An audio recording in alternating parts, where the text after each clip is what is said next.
हाँ जी सब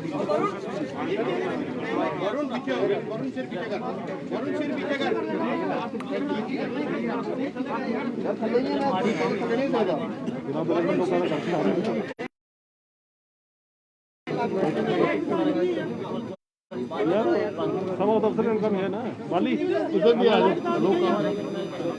इधर आ जाओ देख के सर आप बैठिए प्लीज मेरे बड़े दिनों के बाद मीडिया की इतनी भीड़ जमा हुई जब आप लोग तैयार होंगे तो फिर बताना कि फिर हम बात करेंगे। ऑल राइट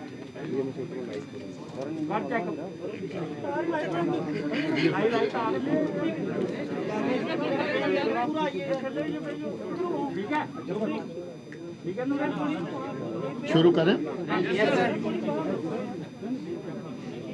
दोस्तों। सबसे पहले तो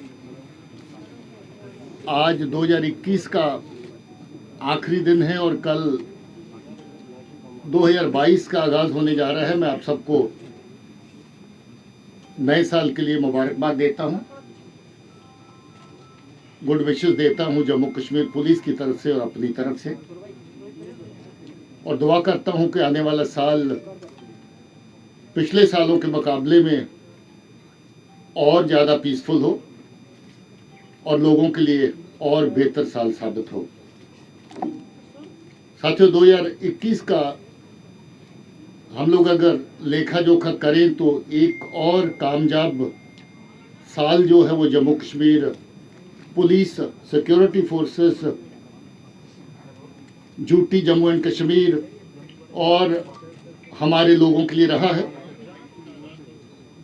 हमने कोशिश की कि हम पहले के मुकाबले में और बेहतर माहौल अपने लोगों को दे सकें और पीसफुल माहौल लोगों को दे सकें, और मुझे ये बताते हुए खुशी है कि हमारी कोशिशें कामयाब हुई और बहुत हद तक सिक्योरिटी के सारे पैरामीटर जो हैं वो पहले सालों के मुकाबले में और ज़्यादा बेहतर हुए। आप लोग हमेशा इंटरेस्टेड होते हैं कि जानने में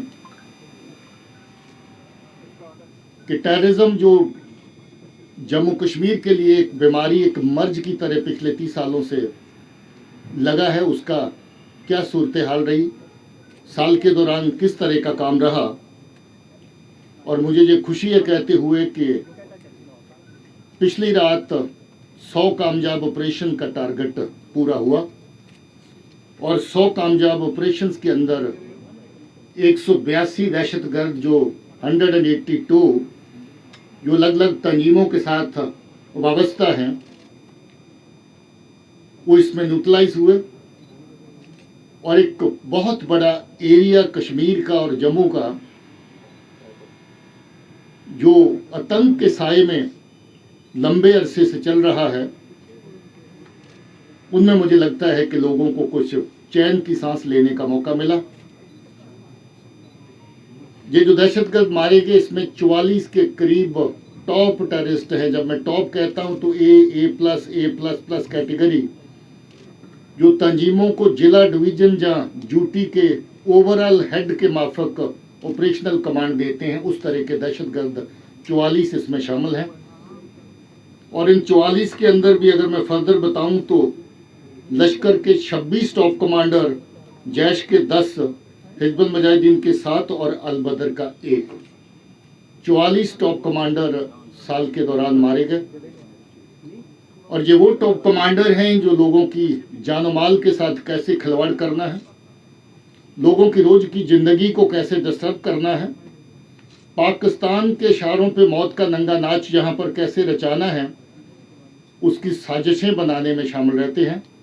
और लोगों को हर तरह का वो नुकसान करने के लिए और उनके अंदर डर और खौफ की फीलिंग पैदा करने के लिए हर वो कार्रवाई करते हैं जिसमें जहाँ पर लगे कि माहौल शांत नहीं है, माहौल अच्छा नहीं है। ये 44 टॉप कमांडर और 182 दहशतगर्दों के सफाई के साथ मुझे ये बताते हुए भी खुशी है कि पहली बार पिछले बहुत सालों में सबसे कम दहशतगर्द जो इस वक्त एक्टिव हैं उनकी गिनती बची है। बड़े लंबे अरसे के बाद ये फिगर इतनी नीचे आई है। जहां हिंटरलैंड में अलग अलग जगहों पे कामयाब ऑपरेशन हुए, वहाँ हमारी बॉर्डर की ग्रिड जिसमें आर्मी, पुलिस, बीएसएफ सब लोग शामिल हैं, उस फ्रंट के ऊपर भी बड़ा कामयाब साल रहा और बड़े लंबे अरसे के बाद इन्फिल्ट्रेशन का मेयार, इन्फिल्ट्रेशन का लेवल भी बहुत कम रहा। पूरे साल के अंदर सिर्फ 34 इस तरह के दहशतगर्द इन्फिल्ट्रेट करके इस पार आ पाए, जिनमें से काफ़ी लोगों का सफाया 182 के अंदर हो चुका है और बाकी की तलाश जारी है। और लाइन ऑर्डर के फ्रंट के ऊपर अगर देखें तो मुझे लगता है कि ये फिर नहायत ही कामयाब तरह का एक साल रहा है। स्टोन पेल्टिंग जिसको धीरे धीरे लोग भूल रहे हैं,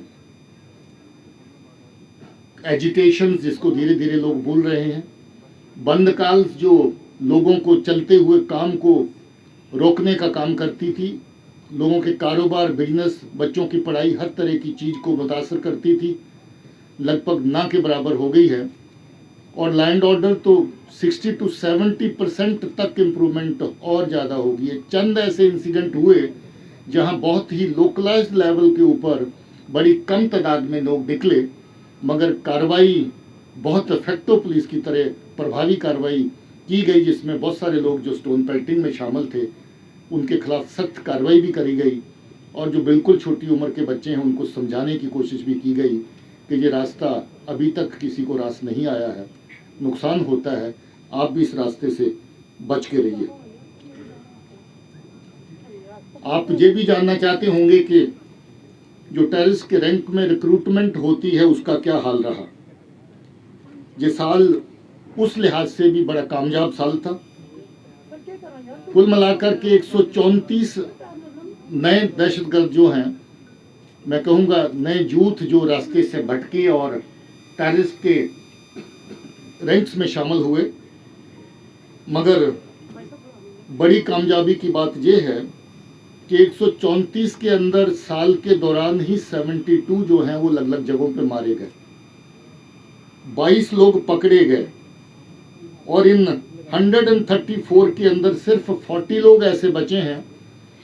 और जो नए दहशतगर्द शामिल होते रहे उनकी शेल्फ लाइफ जो हुई वो इतनी कम हो गई कि कभी कभी 24 घंटे भी हो गई। आज ज्वाइन किया और 24 घंटे के अंदर सफाया हुआ, 1 महीना भी रही और ज़्यादातर 3 से 4 महीने की शेल्फ लाइफ रही।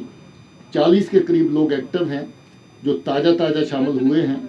हमारी उम्मीद है कि वो वापस लौटेंगे घरों को, हथियार रखेंगे दुश्मन के जो उनके हाथ में थमाए गए, और फिर से अपनी ज़िंदगी अमन से शुरू कर सकते हैं। किसी अगर दहशतगर्दी की कार्रवाई में वो शामिल ना हो तो उनके खिलाफ कार्रवाई नरम से नरम करने का भी सोचा जा सकता है। जहां इतनी बड़ी तादाद में कामयाब ऑपरेशन हुए, उसके साथ साथ बहुत सारे लोगों को फिर से वापस लौटने का, जिंदा वापस लौटने का मौका भी दिया गया। 80 के करीब ऐसे लोग हैं जिनको पकड़ा गया, 80 टेररिस्ट ऐसे हैं जिनको पकड़ा गया। केसेस ऑफ कोर्स उनके खिलाफ चलेंगे, मगर उनकी जान जो है इन एनकाउंटर्स के दौरान जो लोग हथियार थामे रखते हैं और आखिर तक अपना काम करते हैं वो मारे जाते हैं, उससे उनकी जान बची। इसी तरीके से जो दहशतगर्दी की पूरी सांसें जिसकी बुनियाद पे चलती है, OGW जिसको कहते हैं, OGW जो हर रंग में पाया जाता है, सफ़ेद, काला, नीला, हरा, पीला, वाइट कॉलर, किसी भी रूप में, किसी भी उम्र में पाया जाता है, 14 साल से लेकर के 80 साल की उम्र तक का, किसी भी सेक्स में पाया जाता है, मर्द भी हो सकता है, औरत भी। पढ़ाई की कोई सीमा नहीं, अनपढ़ भी हो सकता है और इंटेलेक्चुअल भी, रनर भी और गनर भी हो सकता है, फीडर भी है और फॉर्डर भी है। हर तरह की परिभाषा उसकी कम पड़ती है और वो लोकल भी है और ग्लोबल भी है। कश्मीर के अंदर भी बैठा है, पाकिस्तान के अंदर भी है, तुर्की में, सऊदी में भी है और इंग्लैंड और जर्मनी में भी है। हमारी कोशिश है कि हम लोकल को भी डील करें और ग्लोबल को भी डील करें। बहुत सारे ग्लोबल OGW जो हैं उनको हम लोगों ने कानून के दायरे में लाया है। बहुत सारे हमारे निशाने पे हैं, उनको आने वाले वक्त में कानून के दायरे में लाया जाएगा। मुझे इस बात को कहते हुए तकलीफ महसूस होती है कि हमारे 20 बहादुर पुलिस के जवानों ने अपनी जान की आहुति दी। 20 जवान दहशतगर्दी के खिलाफ लोगों के हक में काम करते हुए, अमन के लिए काम करते हुए शहीद हुए। मैं जम्मू कश्मीर पुलिस और बाकी सिक्योरिटी फोर्सेस की तरफ से उनको नमन करता हूँ, श्रद्धांजलि पेश करता हूँ। इसके साथ साथ 23 और जवान जो बाकी सिक्योरिटी फोर्सेस के हैं उनकी शहादत हुई, हम सब उनको भी अपनी तरफ से श्रद्धांजलि पेश करते हैं। मगर ये बता दूं कि 20 और 23 का आंकड़ा अगर गिनती के हिसाब से लें तो ये गिनती पहले के मुकाबले में काफ़ी कम हुई है। ये एक अच्छी बात है। जहां ऑपरेशनल कामयाबियां बहुत बड़ी हैं, हमारे लोगों का नुकसान जो है कम हुआ है। और एक और बता दूं कि चंद रोज पहले जो हमारी पुलिस की बस के ऊपर अटैक हुआ था पंथा चौक जैवन की रोड पे, पिछले 36 घंटे के अंदर 9 दहशतगर्द जैशे मोहम्मद के मारे गए हैं और उन सब लोगों का सफाया हो चुका है जो इस अटैक में शामिल थे। मैं ये भी बता दूं कि जितनी भी सिविलियन किलिंग्स इस साल के दौरान हुई, जितनी भी SF किलिंग इस साल के दौरान हुई, उसमें शायद ही कोई दहशतगर्द लोकल या पाकिस्तानी किसी भी आउटफिट से जो संबंध रखता है वो जिंदा बचा हो। सबका सफाया हो चुका है और मुझे सिर्फ 2 लोगों के नाम अभी भी मेरे जेहन में हैं जो अभी बचे हुए हैं। और मुझे उम्मीद है कि जिस तरीके से कार्रवाई चल रही है, अमन के दुश्मन, लोगों के दुश्मन, अवाम के दुश्मन जो दहशतगर्द हैं, उनका सफाया करने में कोई कसर नहीं छोड़ी जाएगी। वो 2 हमारी रडार पे हैं, बहुत जल्द उनको भी ख़त्म किया जाएगा। कानूनी कार्रवाई साथ साथ जैसे मैंने कहा, बड़ी तादाद में PSA उन लोगों के खिलाफ लगे। पब्लिक सेफ्टी एक्ट के तहत डिटेंशंस हुई जो देखने को भले सादे लगते हैं मगर करतूतों के लिहाज से बहुत काले हैं, उनका भी हिसाब साथ में हुआ। काफ़ी बड़ी तादाद में UAPA के तहत केस रजिस्टर किए गए। 497 तादाद है केसेस की, जो ऐसे लोगों को डील करने के लिए जो मिलिटेंसी में न सिर्फ डायरेक्टली इन्वॉल्व हैं बल्कि इनडायरेक्टली मिलिटेंसी को, दहशतगर्दी को जिंदा रखने में, चलाने में अलग अलग तरह की हरकतें करते हैं। दहशतगर्दी को सपोर्ट करने के लिए जो गाड़ियों का इस्तेमाल होता है, बड़ी तादाद में गाड़ियां UAPA के केसेस में सीज कर ली गई, जिसके ऑर्डर पुलिस हेडक्वार्टर की तरफ से दिए गए। दुकानें, मकान, ज़मीनें भी सीज करी गई जिनका इस्तेमाल दहशतगर्दों के लिए होता है। बहुत खुशी की बात यह है कि हम जो पिछले 3 साल से ज़्यादा अरसे से एक नया रिकॉर्ड कायम करके चल रहे हैं कि लॉ एंड ऑर्डर की हैंडलिंग में किसी भी सिविलियन की किलिंग ना हो, वो रिकॉर्ड आज भी बरकरार है। पिछले 3 साल से 18 में 2 ऐसे लोग थे जो लॉ एंड ऑर्डर के दौरान मारे गए थे। 19, 20, 21 में ये फिगर 0 चल रही है और हमारी कोशिश रहेगी कि हम इसको 0 रखें, क्योंकि लोगों का तावन, लोगों का सहयोग हमारे साथ है। लोग समझबूझ से काम लेते हैं और उकसाए जाने पर भी किसी की उकसाहट में नहीं आते हैं। ये एक अच्छा चलन है, इसको जारी रखा जाएगा।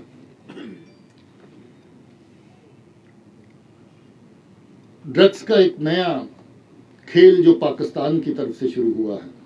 मैं बार बार कहता हूं कि पाकिस्तान पंजाब को ये तोहफा पहले दे चुका है। जब वहां दहशतगर्दी खत्म हो रही थी तो ड्रग्स भेजी गई। ड्रग्स के 2 फायदे पाकिस्तान की नज़र में होते हैं। एक तो नस्लों को खोखला करें, ख़त्म करें उसकी साजिश, ताकि एक बदला लें आप सब लोगों से जो उनकी साजिशों में, उनकी चालों में शामिल नहीं होते हैं और उनके बच्चों को बर्बाद किया जाए। दूसरा ये कि नारकोटिक्स से जो पैसा आता है उसी पैसे से मिलिटेंसी को चलाया जाए। करोड़ों की तादाद में हम लोगों ने ऐसा कैश पकड़ा है इस साल के अंदर, जो या तो दहशतगर्द को सीधा पाकिस्तान की तरफ से नारकोटिक्स की सेल के जरिए से पहुंचाया जाना था, या फिर लौट करके पाकिस्तान में जाना था, ताकि आने वाले दहशतगर्द जो सरहद पार से आते हैं उनको इंडियन करेंसी के तोहफे वहीं से दे के साथ में भेजा जाए। करोड़ों की तादाद में ऐसा कैश हमने इस बार पकड़ा है। बड़ी तादाद में क्विंटल्स में इस बार मिकदार है इसकी, जो अलग अलग तरह की ड्रग्स पकड़ी गई, जिसमें हीरोइन भी शामिल है, चर्स भी शामिल है, ब्राउन शुगर भी शामिल है, पॉपिस्ट्रा भंग है, लोकली ये स्मगल होता है, कश्मीर से बाहर जाता है, मगर बाकी नारकोटिक सब्सटेंसेस जो पाकिस्तान की तरफ से आते हैं उनकी तादाद ही नहीं बढ़ी, बल्कि हमारी कार्रवाई भी और तेज हुई। 1560 केस हम लोगों ने इस साल में दर्ज किए और 2410 लोग जो हैं इन केसेस के अंदर पकड़े गए, जिनके खिलाफ सख्त से सख्त कार्रवाई एनडीपीएस के तहत की जा रही है। 10 केस नार्को टेरर नेक्सस वाले थे, जिसमें स्मगलिंग की हुई नारकोटिक्स का पैसा दहशतगर्दी के अंदर झोंका जाना था। 10 केसेस ऐसे भी रजिस्टर किए गए और 25 लोग जो नार्को टेरर के नेटवर्क्स में काम करते हैं वो पकड़े गए। क्राइम के हवाले से अगर देखें तो लगभग 30,000 केस इस साल अलग अलग हेड्स ऑफ क्राइम के तहत रजिस्टर हुए, जिसमें लगभग बराबर ही फिगर है। 15,500 के करीब इसकी फिगर जम्मू में है और 14,500 के करीब इसकी फिगर कश्मीर में है। 30,000 के करीब टोटल जो आंकड़ा जो है वो रहा, मगर इसके साथ ही कोई 13,000 के करीब केसेस पुलिस की तरफ से डिस्पोज ऑफ किए गए, कोर्ट्स में पेश किए गए, जिनकी कार्रवाई अलग अलग स्टेजेस के ऊपर इस वक्त चल रही है। कोविड की वबा आप सब जानते हैं, सबको खौफ में, डर में इसने रखा और बहुत सारी जानें भी इससे जाया हुई। जम्मू कश्मीर पुलिस ने डट करके इस माहौल के अंदर लोगों की सेहत और सुरक्षा के लिए काम किया, अपनी परवाह न करते हुए भी अपनी जिम्मेवारियों को अंजाम देते रहे, जिसके चलते कोई 2,500 के करीब हमारे लोग संक्रमित हुए, इन्फेक्शन हुई कोविड की, और अनफॉर्चुनेटली इस साल के दौरान 12 लोग हमारे कोविड की वजह से अपनी जान खो गए। हमें उनके लिए दुख है और उन परिवारों के लिए हमारी हमदर्दियाँ उनके साथ हैं, मगर अपने लोगों की सेहत अच्छी रहे, अपनी फोर्स की सेहत अच्छी रहे। हमने लगभग दोनों ही डोजेस 100% के करीब अपनी फोर्स के लिए अरेंज करी और सभी लोग इस वक्त वैक्सीनेटेड हैं। बावजूद इसके भी कभी ना कभी कोई ना कोई केस सामने आते हैं, मगर गवर्नमेंट की तरफ से ये जो मदद रही कि जो फ्रंट लाइन वॉरियर्स है उनको सबसे पहले प्रोटेक्शन दी जाए, उसके चलते हम लोग अपने लोगों को बहुत अच्छे से ये फ़ायदा दे पाए। इसके लिए मुझे खुशी है और मुझे सरकार को इसके लिए शुक्रिया भी कहना है कि पुलिस के जवानों को, पुलिस के लोगों को पहल की गई जो इस जमन में काम कर रहे थे। दोस्तों, अलग अलग विंग्स पुलिस के बहुत नुमाया काम करते हैं। जम्मू कश्मीर पुलिस एक बड़ा बेड़ा है, बड़ा परिवार है, इसमें हर तरह का विंग काम करता है। आर्मड पुलिस ने भी बढ़ चढ़ के हर तरह की ड्यूटीज़ में हिस्सा लिया और बहुत कामयाब साल आर्मड पुलिस के लिहाज से भी रहा। बहुत अच्छे काम उन्होंने करे, ट्रेनिंग के ऊपर फोकस कर रहे हैं, लाइन ऑर्डर की तैयारी में हमेशा लगे रहते हैं और हमने उनको और मजबूत करने के लिए बहुत सारी इक्विपमेंट और बहुत सारी ट्रेनिंग्स का इंतजाम किया है। ट्रैफिक का विंग, जिसके एडीजी साहब मेरे दैनी तरफ बैठे हुए हैं, नंग्याल साहब, बहुत अच्छा काम ट्रैफिक ने किया। बावजूद इसके कि व्हीकल पॉपुलेशन बहुत बढ़ गई है, बावजूद इसके कि बेसब्री की भी हद हो गई है, बावजूद इसके कि लोग कम ट्रेनिंग के बावजूद भी गाड़ी के स्टीयरिंग पे बैठने से गुरेज नहीं करते हैं, काफ़ी एक्सीडेंट रहे, मगर बहुत हद तक ट्रैफिक को अच्छे से रेगुलेट करने में ये लोग कामयाब रहे और ट्रैफिक वायलेट करने वाले जो लोग हैं उनके खिलाफ लगभग 4.25 लाख चालान किए गए उनके खिलाफ, और को 20 करोड़ के करीब ऐसे लोगों को जुर्माना किया गया जो ट्रैफिक की वायलेशंस में शामिल रहते हैं। ट्रैफिक के निज़ाम को और बेहतर करने की कोशिश हमारी जारी है। जल्द ही शहरों में कैमरों की व्यवस्था होने वाली है।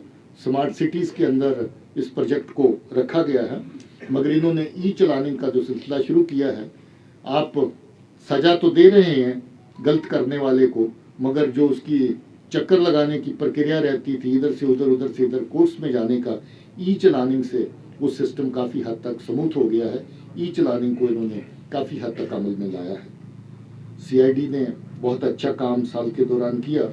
बहुत सारी सिटीजन सेंट्रिक सर्विसेज सीआईडी से होती हैं। 60,000 के करीब लोग ऐसे जिनको पासपोर्ट की वेरिफिकेशन चाहिए थी, उनको पासपोर्ट वेरिफिकेशन की सर्विस दी गई। और 17,000 के करीब लोग ऐसे जिनको नौकरी और बाकी पेशे जो हैं जिसके लिए ज़रूरत होती है उसके लिए क्लियरेंस दी गई, और 3,000 से ज़्यादा लोगों को जो लोग अलग अलग एम्बेसीज और हाई कमीशन से जो केस आते हैं उनकी क्लियरेंस दी गई। सीआईडी ने कुल मिलाकर के बहुत अच्छा काम किया। अब क्योंकि इसके अंदर हम लोगों ने एक नया विंग खड़ा किया है एसआईए के तहत आपको पता होगा कि कल ही हम लोगों ने एक बड़ा अहम केस चलान किया है। जो हुर्रियत और पाकिस्तान के जो पिट्ठू हैं, जो पाकिस्तान नवाज दहशतगर्दी नवाज फोर्सेस हैं, उनको एमबीबीएस और इंजीनियरिंग की सीटें बांट के दी जाती थी ताकि उनको बेच सकें और उसमें मुनाफा कमा सकें। उसमें कल ही पहला केस एसआईए की तरफ से चलान हुआ है।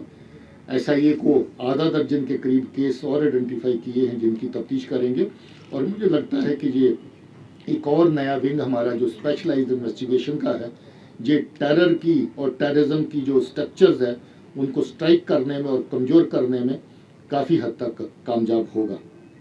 Crime branch ADG special DG Arun Chaudhary साहब देखते हैं और काफ़ी अच्छा काम साल के दौरान रहा। 110 केसेस इन्होंने साल के दौरान रजिस्टर किए और इन्वेस्टिगेट किए, और 99 केस जो हैं वो कोर्ट्स में चलान किए गए। सो 110 की रजिस्ट्रेशन के बावजूद 99 केसेस का चलान पेश करना मुझे लगता है कि काफ़ी अच्छी कारकर्दगी है। एएनटीएफ का एक और नया विंग जो पिछले साल हम लोगों ने खड़ा किया था, बहुत अच्छे तरीके से ड्रग्स के खिलाफ काम कर रहा है। 20 केसेस एएनटीएफ के थानों में रजिस्टर किए गए, और उसमें 20 लोग जो नारकोटिक्स की तस्करी में इन्वॉल्व हैं उनको पकड़ा गया, उनके खिलाफ कानूनी कार्रवाई जो है वो की गई। हमने एक जेके ई कॉप नई एक ऐप चालू करी है, बहुत अच्छी एप्लीकेशन है। इसको आप चाहें तो एप्लीकेशन को डाउनलोड करके कहीं से भी एक्सेस कर सकते हैं। कोई 1.5 दर्जन के करीब ऐसी सर्विसेज हैं जो आप ऑनलाइन उस ऐप के जरिए से ले सकते हैं। हम लोग चाहेंगे कि स्पेशल डीजी क्राइम इस ऐप को और ज़्यादा पॉपुलराइज करें ताकि लोगों को ज़्यादा पता चले, मगर उसमें 1.5 दर्जन के करीब सर्विसेज आप लोग ऑनलाइन हासिल कर सकते हैं, जिसके लिए आपको खुद जाने की ज़रूरत नहीं पड़ेगी। CCTNS हमारा देरीना प्रोजेक्ट चल रहा था, उसको हमने पूरी तरह से गो लाइव कर दिया है और इसको और स्ट्रेंथन करने की कोशिश कर रहे हैं, क्योंकि CCTNS आने वाले टाइम पे हमारा जो ICJS है उसका एक बहुत ही अहम हिस्सा बन गया है, और बहुत सारी चीज़ें जो हो CCTNS की बुनियाद के ऊपर ही प्लान होती हैं। पॉलिसी डिसीजंस, पॉलिसी प्लानिंग, इसको और ज़्यादा मजबूत इस प्रक्रिया को करने के लिए ADG हेडक्वार्टर और स्पेशल DG क्राइम लगे हुए हैं।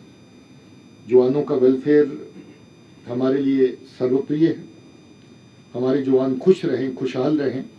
जहां वो इतना बेहतर काम करते हैं, महकमे की तरफ से, सरकार की तरफ से जो सुख सुविधाएं उनको दी जा सकती हैं उसका हमेशा ख्याल रखा जा सके। मुझे खुशी है कि इस साल में 9,000 के करीब लोग ऐसे हैं जिनको हमने प्रमोट किया, प्रमोशन दी अलग अलग रैंक में, जिसमें 325 लोग आउट ऑफ टर्न प्रमोशन वाले भी हैं जो अच्छा काम करने के लिए, आउटस्टैंडिंग काम परफॉर्म करने के लिए जिनको कंसिडर किया जाता है और आउट ऑफ टर्न प्रमोट किया जाता है। इसी तरीके से 3,500 के करीब लोग हैं जिनको इन सिटू प्रमोशन मिली। हमारे जो लोग शहीद हो जाते हैं, जब बाकी लोग जो सर्विस के दौरान जिनकी डेथ होती है, मौत वाक़ई होती है, उनके बच्चों को रोज़गार मिले, उसके लिए 216 केस हम लोग क्लियर कर चुके हैं। मैं सरकार को शुक्रिया कहना चाहता हूँ, LG साहब को और ऑनरेबल होम मिनिस्टर साहब को। हमारे बहुत सारे केसेस ऐसे थे जो पुराने हो गए थे, SRO केसेस, उसमें कोई ना कोई कहीं ना कहीं इस तरह की कमी थी जिसके चलते हम लोग उनको क्लियर नहीं कर पा रहे थे। ऑनरेबल होम मिनिस्टर साहब की हदायत के मुताबिक जहां पर हर तरह की कंसेशन दे करके हम लोगों ने 71 के करीब ऐसे केसेस थे हमारे देरीना जो 20-20 साल पुराने भी थे, मगर वो किसी न किसी वजह से क्वालिफाई नहीं करते थे, उनको हमने क्लियर कर दिया है। जो विंग हमारे बहुत अच्छा काम करते हैं, हाई रिस्क ड्यूटी में रहते हैं, उनके लिए स्पेशल इंसेंटिव्स का इंतजाम भी हुआ। SOG जिसका जितनी तारीफ करे कम है, ये हमारा सबसे बड़ा पावरफुल पंच है जम्मू कश्मीर पुलिस का। रात के ऑपरेशन की बात करें जिसमें 3 खूंखार आतंकी मारे गए, तो एसओजी लेड ऑपरेशन था। एसओजी ने इसमें काम किया और हमारे जो आर्मड पुलिस के जवान जिनकी बस के ऊपर हमला हुआ था चंद ही रोज पहले, बहुत जल्द इसका निपटारा करने में, न सिर्फ केस को सॉल्व करने में मगर उन दहशतगर्दों का सफाया करने में एसओजी कामयाब हुआ। एसओजी बहुत सारे कामयाब ऑपरेशन थ्रू आउट स्टेट, इसी तरीके से एसएसएफ को स्पेशल इंसेंटिव दिया गया, एसीबी में काम करने वाले लोगों को स्पेशल जो है इंसेंटिव दिया गया। हमने 2 नई बटालियन सिक्योरिटी बटालियन में कन्वर्ट कर दी क्योंकि सिक्योरिटी की कमिटमेंट्स के लिए हमारी नफरी कम पड़ती थी। 2 बटालियंस को हम लोगों ने अपनी नई और वो जवान बेहतरीन ड्यूटी जो ट्रेनिंग सेंटर से निकले इस वक्त ग्राउंड के ऊपर कर रहे हैं, हमें फख्र है। उसमें एक हमारे सब इंस्पेक्टर अरशद की शहादत हुई अपना काम करते हुए, मगर बहुत पॉपुलर अफसर था। मैं उनके घर तक गया, जाके देखा कैसे लोग उसको याद करते थे उसकी शहादत के बाद भी। शहीदों के नाम पे अलग अलग जगहों पे उनकी यादगारी सड़कें, यादगारी स्कूल उनके नाम पे रखे जा रहे हैं, जिस सरकार की तरफ से खासतौर पे होम मिनिस्ट्री और एलजी साहब की तरफ से बहुत ही एक मैं समझूंगा कि बढ़िया कदम है, जिसमें लोग अपने इलाके में जो लोगों के लिए शहादत देने वाले हैं उनको याद कर पाएंगे, उनकी यादगारियाँ जो हैं वो उनको देखेंगे। और मुझे लगता है कि बाकी लोगों के लिए भी ये इंकरेजमेंट का स्रोत रहेगा कि पुलिस को लोग इज्जत के नज़रिए से, हमारे शहीदों को लोग इज्जत के नज़रिए से देखते हैं और इज्जत और सम्मान देते हैं। इसी तरीके से एनआईए और एनसीबी दोनों के साथ मिलकर के भी हम लोगों ने ट्रेनिंग, जैसे मैंने कहा कि ड्रग्स का काम, तस्करी केसेस बहुत ज़्यादा बढ़ने लगे, नेटवर्क्स बहुत ज़्यादा हो गए हैं। केसेस की तफ्तीश जो है टेरर रिलेटेड केसेस की और बेहतर तरीके से करने की ज़रूरत है। इसलिए एनआईए और एनसीबी के साथ मिलकर के हम लोग अभी तक आधा दर्जन ट्रेनिंग कोर्सेज ऑर्गेनाइज कर चुके हैं और 450 के करीब लोग इसमें जो हैं वो ट्रेंड हो चुके हैं जॉइंट ट्रेनिंग्स के अंदर। सेहत का मैंने जिक्र किया, हमारे 2 हॉस्पिटल बहुत ही बेहतरीन हॉस्पिटल पुलिस के इस वक्त काम कर रहे हैं, जिसमें माइनर लेवल की सर्जरीज भी होती हैं, क्लिनिकल लैब्स में हर तरह के टेस्ट होते हैं और बड़ी तादाद में हमारी पुलिस और पुलिस के परिवार मेंबर्स उनके जो है उसका फ़ायदा उठा रहे हैं। इनको और ज़्यादा ऑगमेंट करने की हमारी कोशिश है।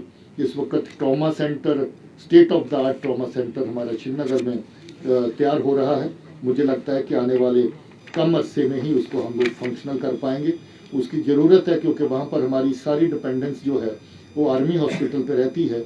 हमारे काफ़ी लोग ऑपरेशंस के दौरान गोली से जख्मी होते हैं, ग्रेनेड से जख्मी होते हैं, उनको एक अच्छा इलाज मिल सके, इमीडिएट केयर मिल सके, उसके लिए वो हॉस्पिटल जल्द ही तैयार हो जाएगा। पुलिस के इंफ्रास्ट्रक्चर को बेहतर करने की कोशिशें हुई हैं। मुझे याद है बार बार मीटिंग्स के अंदर एलजी साहब ने इसका जिक्र किया, होम मिनिस्टर साहब ने जिक्र किया कि जवानों की लिविंग कंडीशंस को कैसे बेहतर किया जाए।